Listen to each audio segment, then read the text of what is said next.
जय भोजपुरी रउआ लोग से एगो निहोरा बाकी लाल रंग के सब्सक्राइब बटन के दबा के भोजपुरी फैंस क्लब से जुड़ जाए जा और ये घंटी वाला बटन के दबा के भोजपुरी के सब जानकारी बिल्कुल फ्री में मोबाइल पे पाई जा।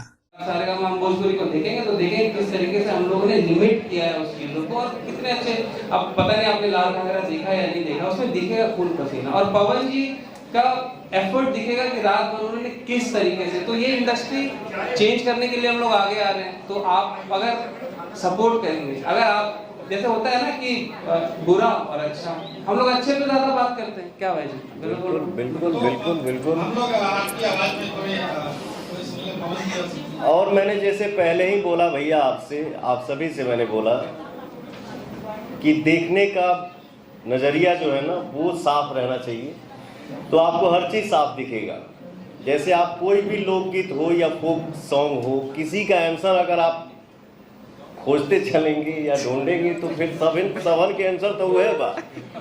हाँ, थोड़ा सा केहू पर्दा में बोल रहा है, केहू जो बात मैंने ज़्यादा प्रत्यक्ष कर देता, तो उसके लिए ही मैंने बोला कि हम सभी को मेहनत करना है कि प्रत्यक्ष जो है उसको थोड़ा कम किया जाए, दायरे में ही रहें, पर्दे के अंदर रहें और श्रृंगार का मजा लें।